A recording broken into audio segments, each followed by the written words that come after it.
Put the fucking mic on.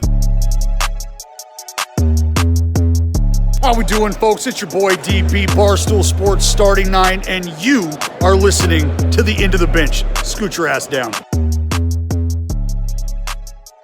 Welcome to the bonus podcast of End of the Bench, The Last Dance, episode 5 and 6. We are recapping both episodes, just like we did 1 through 4. Let's start with episode 5. 5 was pretty dramatic to opening it up. We got to see the big brother relationship that we've all known about.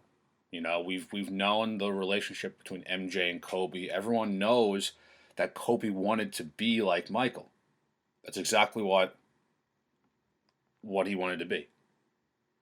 There's that one video that's on YouTube that's one of the coolest videos of all time, personally for me, is there's footage of Kobe and Michael Jordan mirroring each other. Kobe was mirroring Michael, and it was legit the same exact shots, the same exact form, the same exact dunks, layups, reverse layups, three-pointers, fadeaway shot. It was all the same. The passes, the defense, the fist pumping was all the same.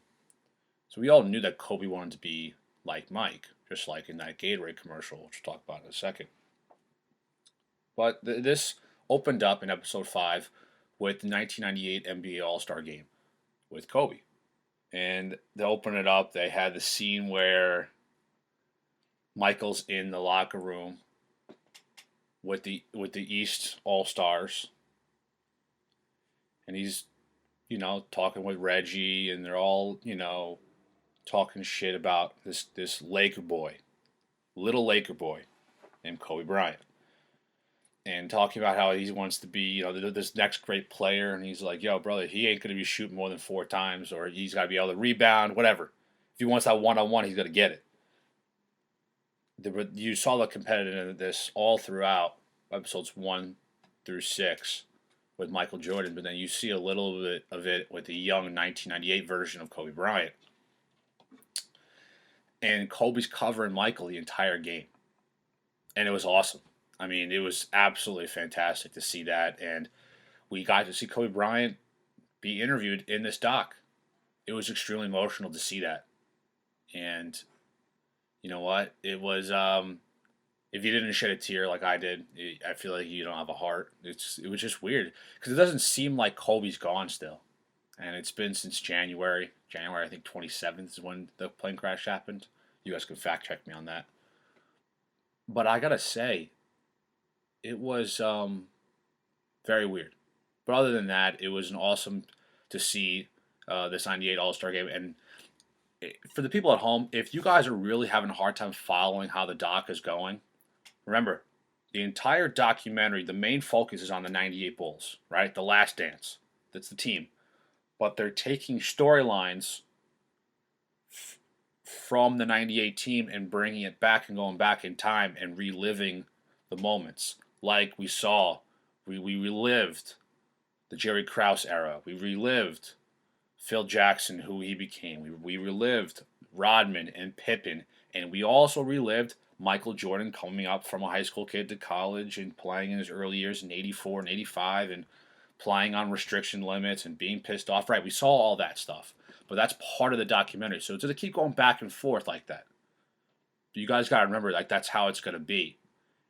But that's what's making this documentary so great, because the 98 Bulls team, you can do that documentary just on that team in 2 hours.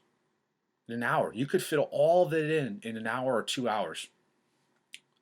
But they did such a great job with making this doc that they're going to be explaining everything over Michael Jordan's career.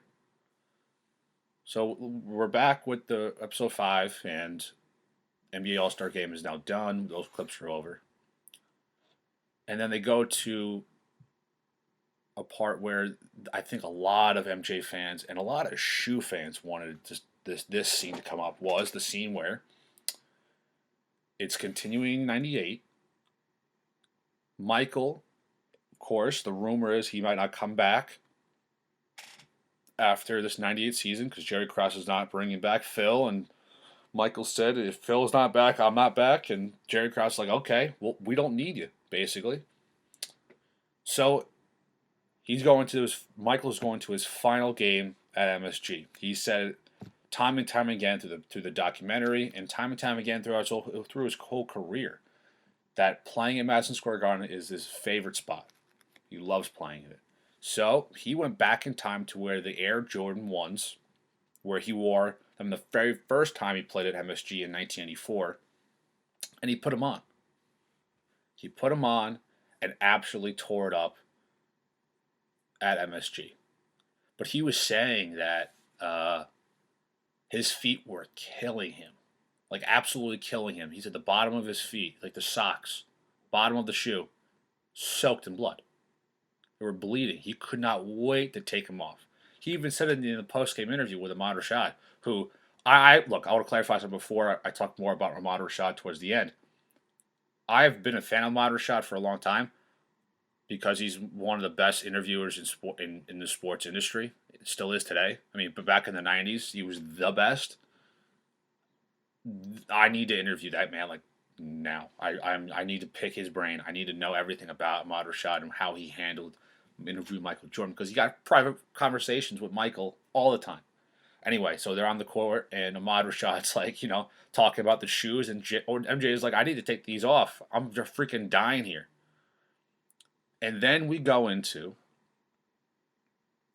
the relationship and how it started with Nike and MJ. All the NBA players had Converse. We had Bird and Magic and Bernard King, Dr. J. They had that little commercial, right? All wearing Converse. So Converse said, we don't think you could surpass them. This is 84 Jordan just got drafted by the Bulls as a rookie. The Converse like, I don't think we can have you surpass these guys. I don't think you can do that. Okay, Converse, you fucked up there, right? All right, now MJ, his favorite shoe was Adidas. He always wanted to be sponsored by Adidas. Adidas said they would love to have him, but we can't get your signature shoe. Now, from one of the Nike execs said back in the day, guys were getting signature shoes and their deals would be about $100,000 or something like that, right? I think Adidas had some money, but they didn't have the money to give Michael, right? But the Nike really, really wanted MJ, but MJ had no desire of going over there. He had none. He wanted Adidas. Adidas wanted him out. He was butthurt. He wanted a shoe from Adidas, but he's like, no. And Nike wanted to have this meeting. MJ's agent wanted him to go. He was persuading his family. His family was on board. But he's like, I'm not doing it. I don't want to. And of course, his mother, the last line of defense, the last line of telling Michael to get his ass on that plane and go meet with Nike. And he did that. His mom told him, and he listened to his mama, and he did that. And now Nike signed him for $250,000 to have a signature shoe. And they had this new shoe technology, like this air memory foam. And his agent, MJ's agent, said, why don't we call it Air Jordan? Jordan's always in the air. Let's make it Air Jordan. Click. It's got a nice ring to it, right? Well, now a $1 billion, business has boomed the last 30 years. So there you go. First night of the documentary series, episodes 1 and 2. The big target was Jerry Krause. Absolutely got roasted. Second night, I would say it was a little bit Jerry Krause, but then it was a lot of Craig Elo because Craig Elo got, sunned by Michael. Michael said he couldn't guard me, shouldn't have guarded me. Ron Harper was pissed that he was not guarding him. So I'd say him definitely was the guy who got roasted. And then Adidas got absolutely roasted online for night 3. I would say him and then Slim Bowler, whatever you want to fucking call this guy's name, Slim. We'll get into him. He didn't really get roasted. Sort of. He was more. Oh, actually, Clyde got roasted. Let's get into Clyde right now. Clyde Drexler. Clyde Drexler, a Hall of Fame NBA player. I think in that season in 90. Now we're back to 92, 93. Or we're back to that 91, 92 season. Excuse me. I think it was right. Yeah, 91-92 season. We're now back in the timeline, right? And the Knicks, not the Knicks, excuse me, the Bulls are going to be playing in their second straight NBA Finals against the Portland Trailblazers. The Portland Trailblazers are a pretty good team. They have Clyde Drexler, who I think at the time he averaged 25 points per game. But the thing was is that the writers were comparing Clyde and MJ as equals.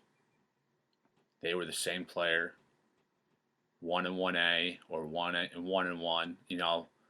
Clyde. Let's not get twisted. Clyde was a fucking unbelievable player during his career. I think his last 4 years he played with Houston. Won a ring with them too. But it's like with Clyde, he was an unbelievable player, but he wasn't Michael Jordan. And Michael took offense to that. And Michael took offense to everything from what we've noticed from this documentary. That Michael was a very sensitive guy. Sensitive, not like he would cry or get super upset. He was sensitive in the way that his competitiveness would come out. And he would beat the living shit out of you on the court. And then when he beat you, he would then step on your throat and beat you even more. We'll talk about his gambling issues and all that kind of stuff towards episode 6. But yeah, that's what it was. And Michael took offense to that, and he absolutely roasted all the reporters and the Trailblazers and won another NBA Finals.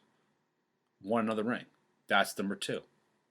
He had 3 3-pointers, which is NBA record, I think. Still, I think maybe I can guess. I'm gonna guess that Klay Thompson might have beaten that. I don't know, but this was the infamous the shrug, after I think his 5th 3, and he did it. And every time he shot a 3, he would stare at the NBC Sports play-by-play broadcast table, and Magic was on the call that year during the NBA Finals, and Magic told him, people were calling you out, man. People are saying Clyde is better than you.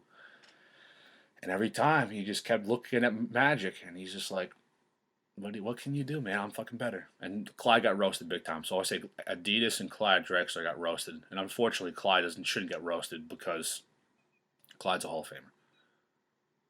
And then the funniest part about that part was that they're popping champagne, drinking beers, smoking cigars after the win. And Jerry Krause is like, hey, where can I go on those cigars, Mike? And Michael says, you can't smoke this. It'll stunt your growth. Every single time Michael had an opportunity to make fun of Jerry Krause, he did. Every single freaking time. Every time. It was amazing.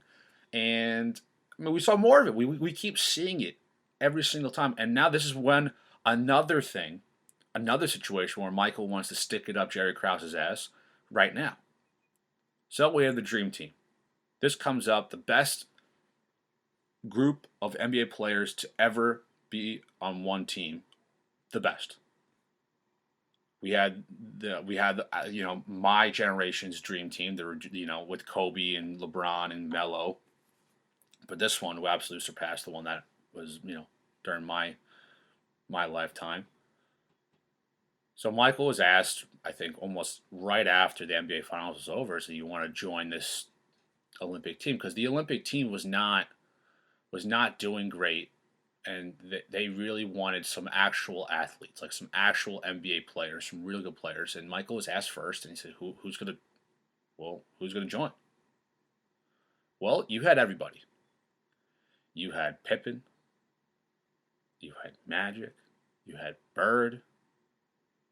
You had Clyde. You had all these unbelievable players on one team. You had Charles fucking Barkley. That team was stupid. But the one guy that was not in this was Isaiah Thomas. During the time when the roster was put together and they saw who didn't make the cut, who definitely should have been on the team was Isaiah Thomas. Now, like the whole having the college player on there, like Christian Laettner was his spot was there. People can argue it's good or bad to have him on. I think it was horrible to have him on. He did not play at all. He was a non-factor. You should have had Isaiah on. But there was that storyline that Michael was the one that was in charge of building this roster. And everyone knows that Michael and Isaiah hate each other. And it looks like Michael still hates him now. Look, Magic, Bird, Pippen, and MJ all didn't get along with Isaiah. That's 4 guys on the roster. MJ says he wasn't a part of that decision. He didn't have anything to do with it. That's here or there. Look, I think there was some sort of decision making from Michael, right? I mean, there's like they have the Olympic Committee and the U.S. Olympic Committee that are putting these rosters together all the time. Isaiah was definitely qualified. Michael even said, "Look, Isaiah was a great player. Don't get me wrong, great player. Do we hate each other on the court? Absolutely. I fucking hate that guy. I think that Michael still hates Isaiah Thomas now. It was pretty spot on. For like we kind of noticed that. He's like, I think Michael still hates Isaiah. I think Magic and Isaiah are okay friends now. I think there was that one video of them making up. All right, so the next big scene of this was the infamous practice in Monte Carlo, where they're practicing. People say this is the best practice to ever happen. You had some real trash talk. Some real trash talk. Now, I think one of the only guys that really always got under MJ's skin was Magic. Magic always got under his skin. And also Magic and MJ were best friends. They used to play cards together all throughout the night. But he got under his skin, and they were up by 8, and there was a lot of bickering and whining and fucking trash talk. And Magic said, if you don't turn into Air Jordan now, you're going to lose. And he says, why did I say that? And of course, MJ scored every freaking bucket after he said that, and they won. MJ's team won, which I think it was Charles's team that he was one of the captains. I think it was Charles and Magic that were the captains. I think that's what it was. The captains of the pickup game practice who selected their teams. But Magic, had to say that, and then Michael turned into another gear and absolutely roasted these guys. Now we're getting to the games. The USA plays Croatia the first time around. Croatia has this kid named Toni Kukoc. Croatia had a freaking really good team.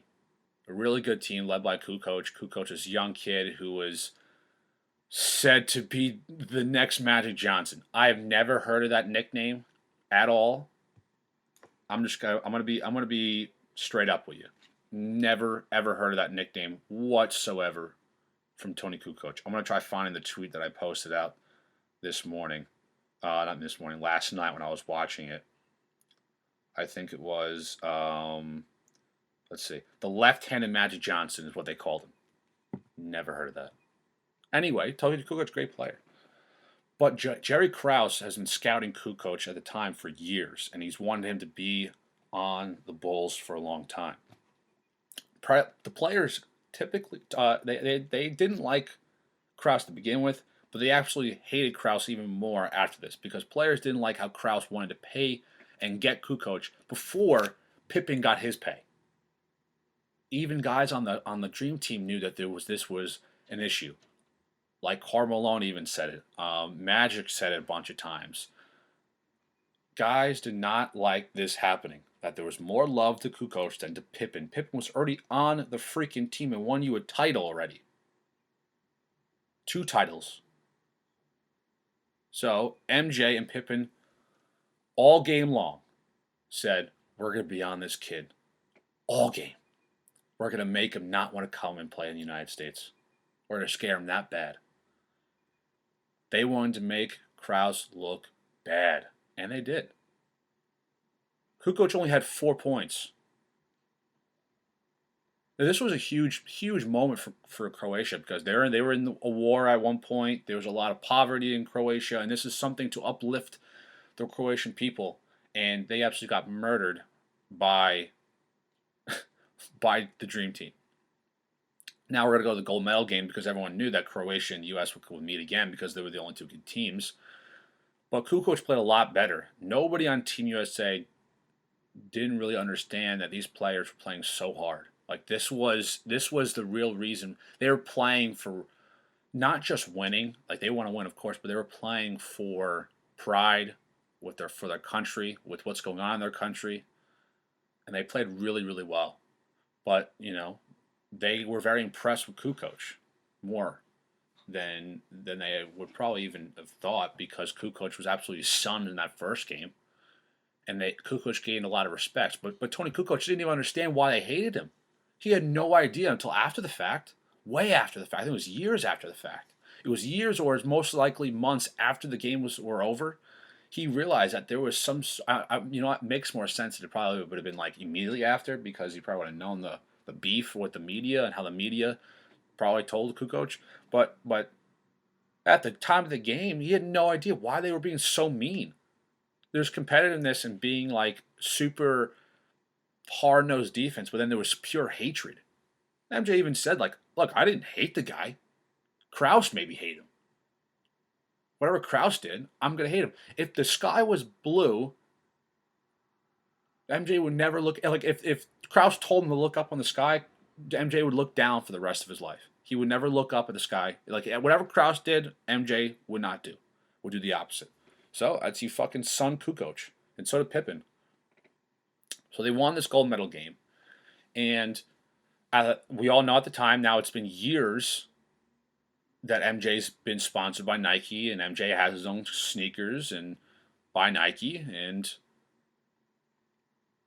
there was information told to Team USA that if they would win the gold medal game and win the Olympics, when it became the medal ceremony, that they could not receive their gold medal if they're not wearing the customized jackets that Reebok made. Reebok spent millions of dollars on their marketing campaign and being the front and center brand for the Dream Team.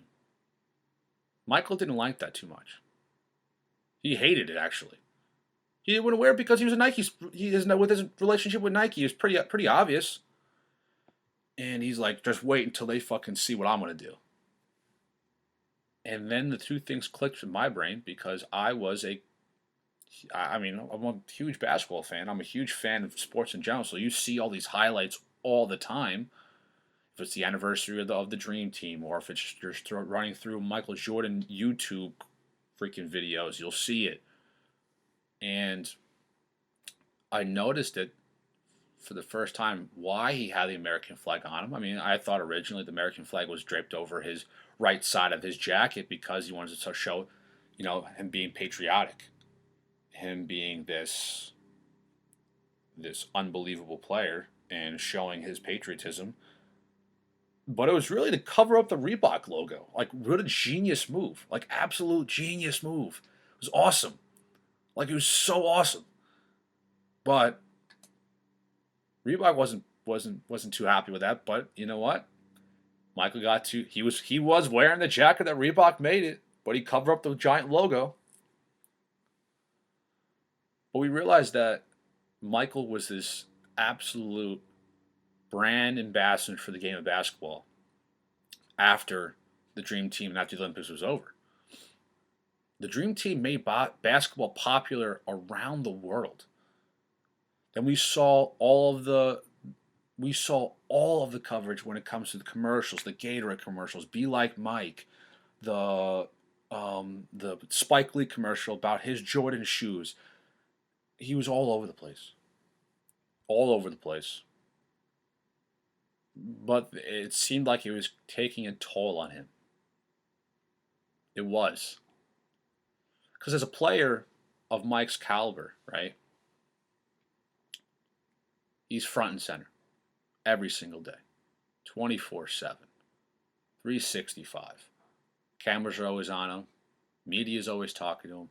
He can't do anything wrong. Anything bad, see ya. So what people like you and me and the media and everybody, when we see someone like a LeBron James or a Michael Jordan, they're at this peak, they're at the top of the mountain for so long, it's like sometimes we want to see them fail, which is the weirdest thing. And it's like we want to see people that are failing and that are people that are struggling to be lifted and be coming this comeback story. We want to see them fight through the pain and come out on top. Like for instance, here's an example, like Josh Hamilton, right? He was this drafted first overall player by the Tampa Bay Rays, got into drugs, alcohol, ruined his life, got his life back together, played a year in Cincy, goes to Texas, absolutely becomes an absolute animal. He's at the top. He starts from the bottom, wins the MVP, the best home run derby ever, right? And we see him now at the peak. Like he's now reached the top, and unfortunately, he fell back to the bottom doing more drugs and alcohol. But the example was that we saw him, and we wanted some comeback. We wanted some comeback story, right? Something like that, and to bring him back up. And now he at the time, at one point of his career, he was the best player in the league. Now with Michael, he's on the other end. He started out as the top, and now he's the tippy top as the global ambassador for the NBA and basketball. After this dream team was done, everybody and their mother knew who Michael Jordan was. If you didn't know, now you do. You have the commercials. You have the Be Like Mike Gator commercial with the kids all around him. Awesome commercial, one of the best of all time. But now people are looking for something to bash him. Something to bash him. Everyone does it. Everybody. Because nobody likes to see someone on top and be this perfect all the time. That's how life is now. That's how life's always been. As people, sometimes we are tired of the success and we want to see downfall. I don't get it. I personally, I don't like having troubles. I don't like, seeing people get in trouble over things, but for a person like Michael, it was almost impossible for him not to get in trouble.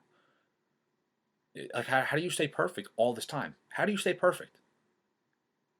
Like, the guy who really stays perfect is like Derek Jeter. Like, the guy didn't do anything wrong. He dated all these gorgeous women. He was always in the right place, the right time. He was always doing the right thing with the media, always perfect with the media, in the biggest market in sports in New York. I guess you want to say some sort of issues he's had over his career is now as the owner of the Marlins. He's done a horrible job with them. But that's nothing compared to what Michael had to go through, which we'll get into that right after this break. But before we get into the commercial break, I'm going to say we saw Obama again, which is cool. Not as a Chicago resident. We saw him as the president, Barack Obama, which is pretty awesome. Pretty funny how they kind of fixed that. I don't know if they got to fix that now and go back in, or that's a question I'd love to ask. But all right, so let's take a quick break. When we come back, we're going to talk about a wild episode 6.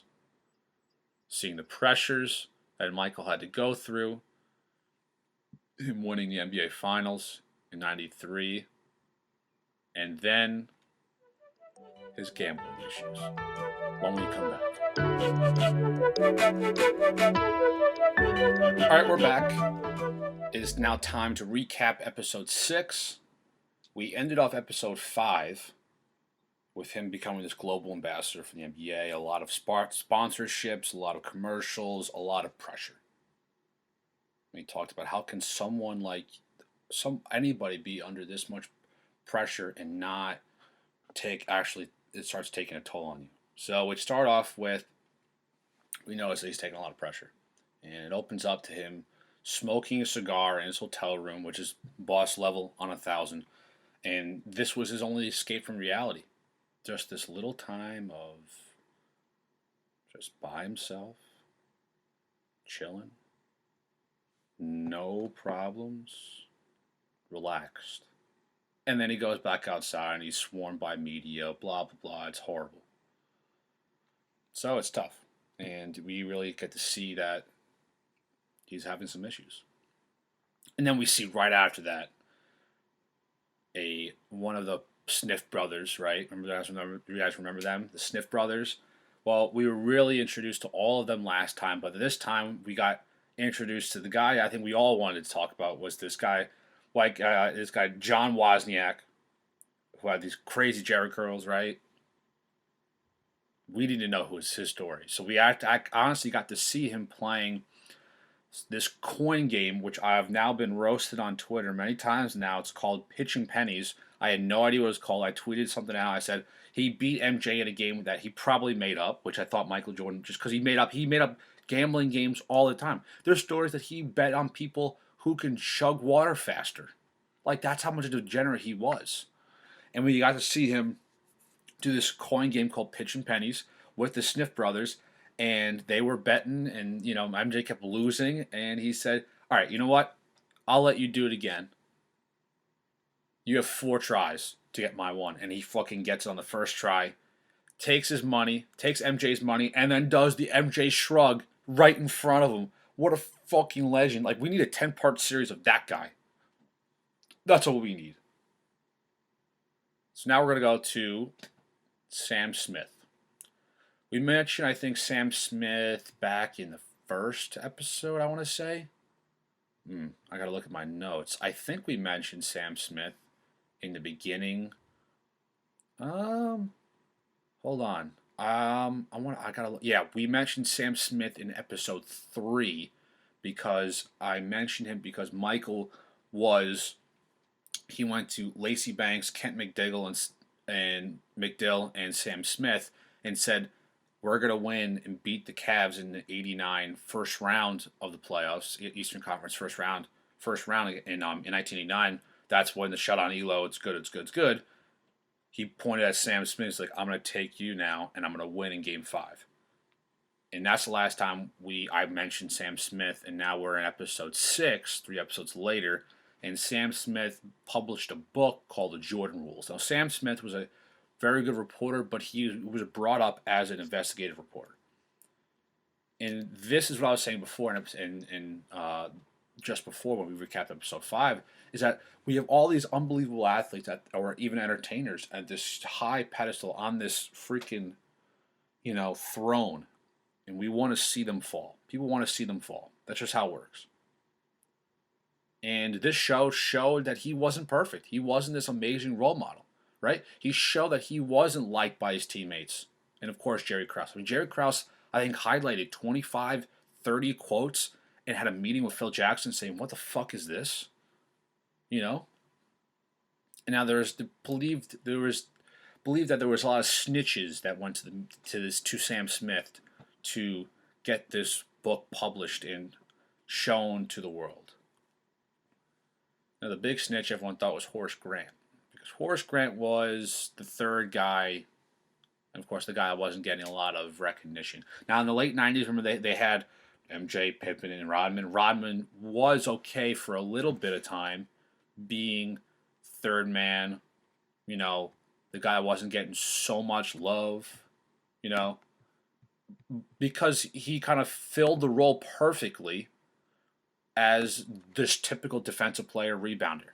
And that's what it was. But Horace Grant was a good offensive player when it was just Pippen and MJ and him. But Horace wanted that recognition that MJ and Pippen got, and he never got it. And it looks like that he could have been numero uno, snitch number 1. And it kind of makes sense. Of course, Horace Grant absolutely denies that he had anything to do with this book. But then he also mentions that him and Sam Smith had a very good relationship. Like a very good one. He said it a couple times. It's a little weird. But B.J. Armstrong was interviewed and said that doesn't think that it was just Horace. Ooh, now who could it be? Who can it be? So Phil Jackson talked to the media? Was it Pippen? Was it B.J. Armstrong? Or was it just Horace Grant? We'll never know. I think it was Horace Grant was a snitch. That's what I think. So now we're in 93. The Bad Boy Pistons era is long gone now, after they lost to them in 91. After the Bulls beat them in the Eastern Conference Finals years prior to 93. So now we have this new era, this new sort of rivalry, the new bad boys, you want to call them. It was the New York Knicks in 93. the Knicks wanted to be the Pistons and make that rivalry like it was the Pistons and Bulls. And it lived up to the hype. It lived up to the hype big time because this was an absolute epic Eastern Conference Finals. Bulls and Knicks. The Knicks had the series. I mean, Patrick Ewing said it, like, we hated each other. But that's what made the game great. I mean, you had Anthony Mason and McDaniel and Starks, bunch of guys that were rough guys. Pat Riley said, "Look, you need to put MJ on the ground if we have a chance to win." David Aldridge said, "Look, Isaiah Thomas, he won 2 in a row. Magic, he won 2 in a row, but nobody's won 3 in a row." And this is what Michael needed to do to beat over the guys that he had trouble playing against, and he also beat. So this was his time. This was it. This is the time. We need to win 3 in a row. So the Knicks played the similar defensive style that the Pistons did, and Knicks took Game 1 and Game 2. Remember, Starks did the big dunk on MJ in Game 2. So we get to beat this guy Slim Bueller. I don't know how you spell his last name. Let's say it doesn't matter. Slim. And Slim and MJ became close friends. This gambling degenerate, and he owed him $57,000 in a debt, wrote it out to Slim, and Slim got arrested for a bunch of charges, and it got in MJ's face, and MJ didn't look good for him. There was interviews with Michael multiple times, and someone asked Michael, "You're not gambling your money, but you're gambling your reputation away." Like, you're not gambling your money away, you're gambling your reputation. And then this became the focal point for the next years to come for Michael Jordan, was the reputation. We saw the political side of Michael Jordan. He didn't endorse a political campaign, and he said Republicans wear shoes, wear buy Nikes too, and it got really, that was the beginning of his reputation kind of slowly declining, and then the gambling side has unfolded, right? MJ got tired of the media real quick and put this 2-week hiatus of, I'm not talking to anybody. I'm not talking to anybody. I'm gonna fuck you guys, whatever. And after the 2 losses straight to the Knicks, MJ's dad was like, "Look, why don't we get out of here? I want to go relax. Let's take our minds off things." They were in New York City. So MJ and his dad drove to Atlantic City, played until 12:30, 1 a.m., maybe 2:30 in the morning, gambled.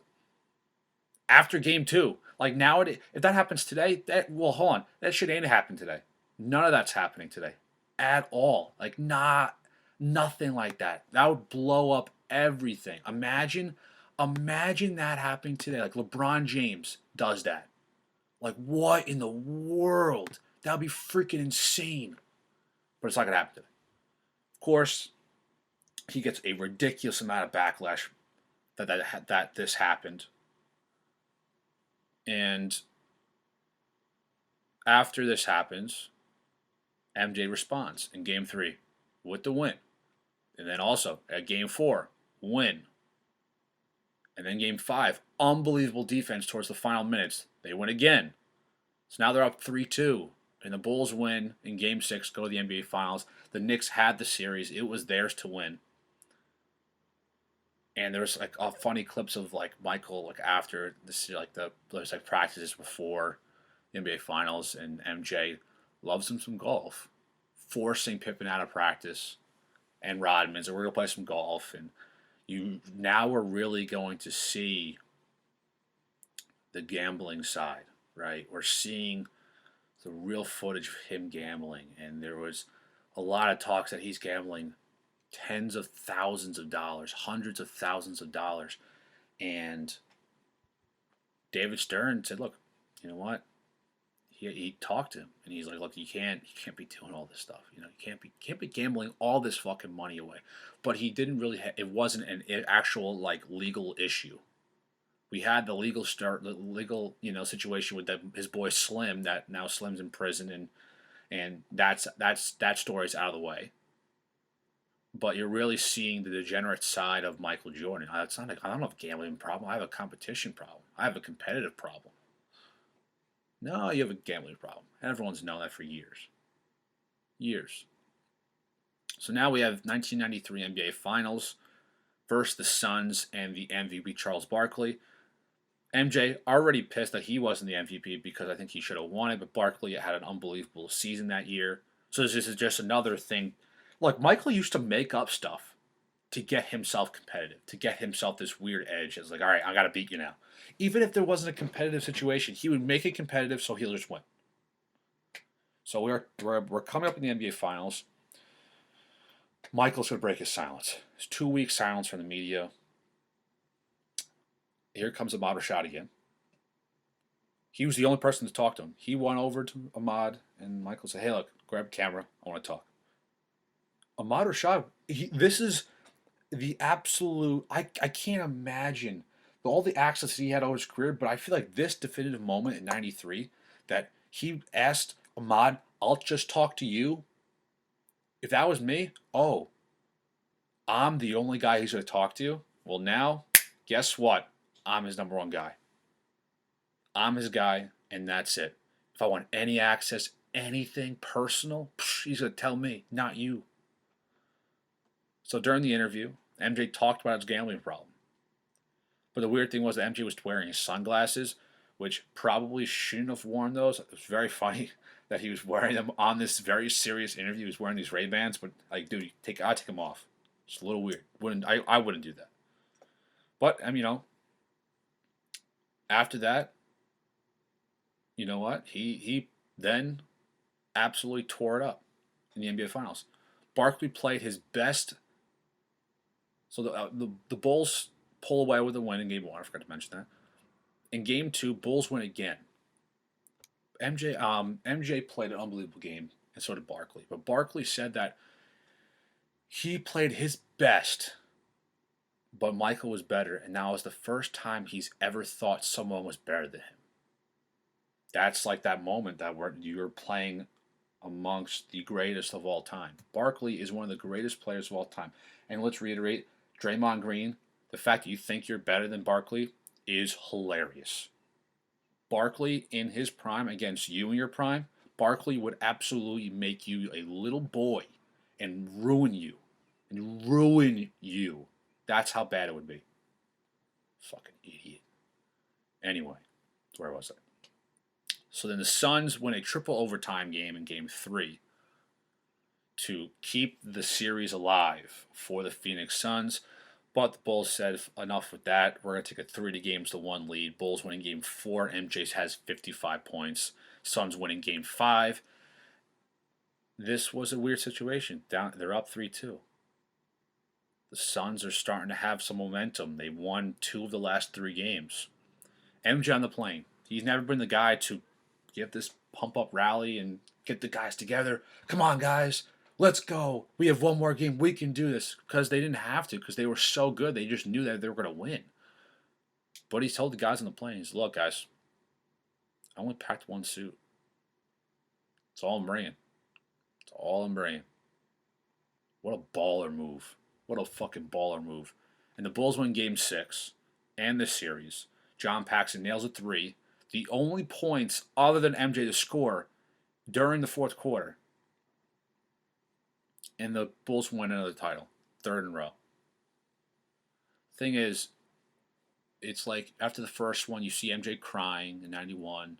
92, there's a lot of celebrations. Very happy. And after the third win, 3rd time in a row, you notice it was more of a sigh of relief that it was over than excitement that you won your 3rd championship in a row.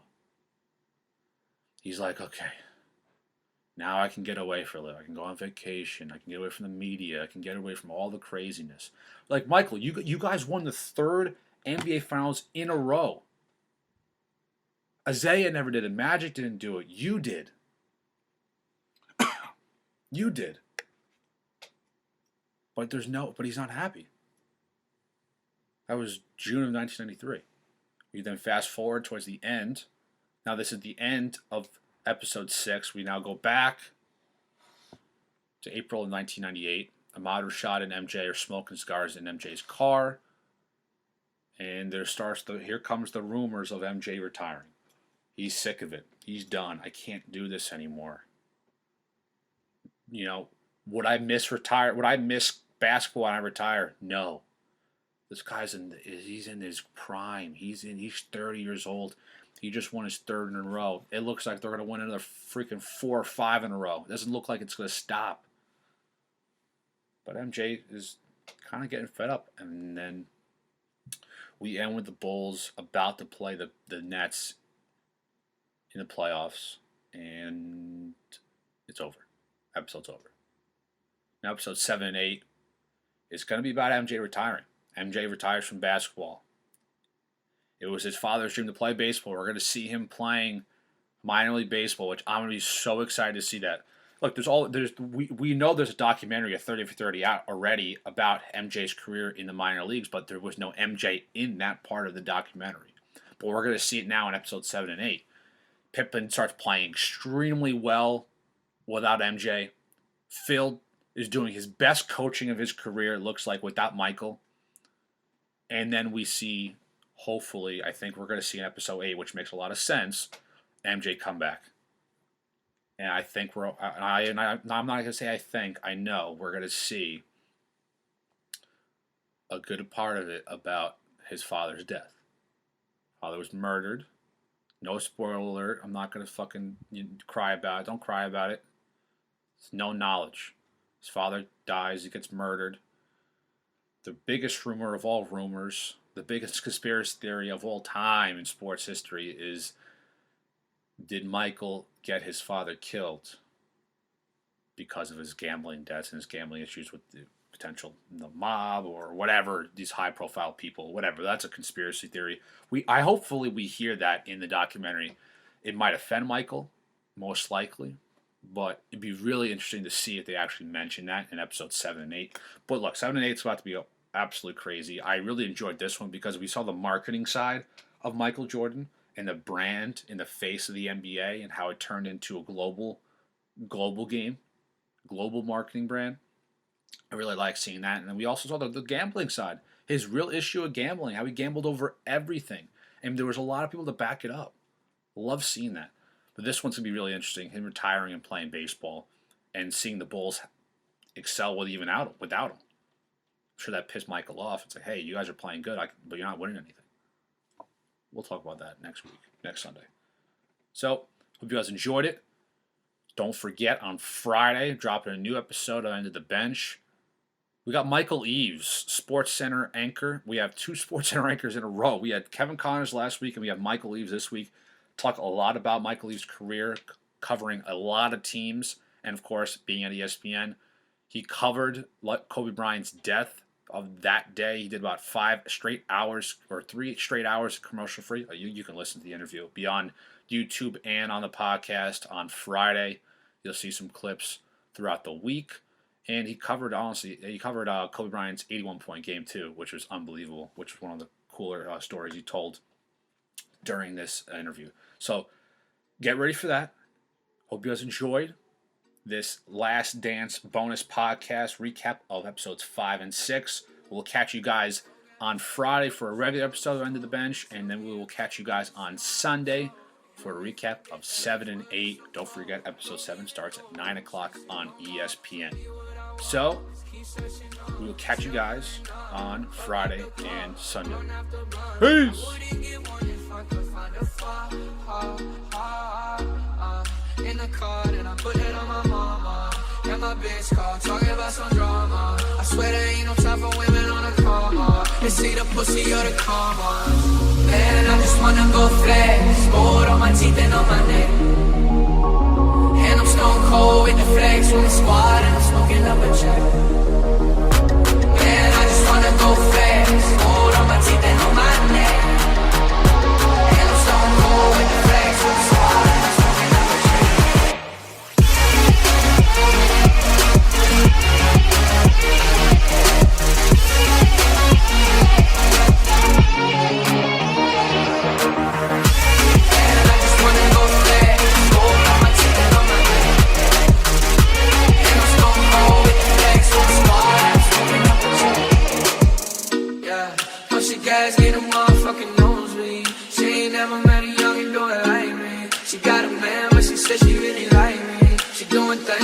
beside me. She's sending all her friends snaps on my new tracks, cause all these hoes know what's about to come next. I hit my plug up, got the paper connect. I drop a couple bands, I just wanna go. Man, I just wanna go fast.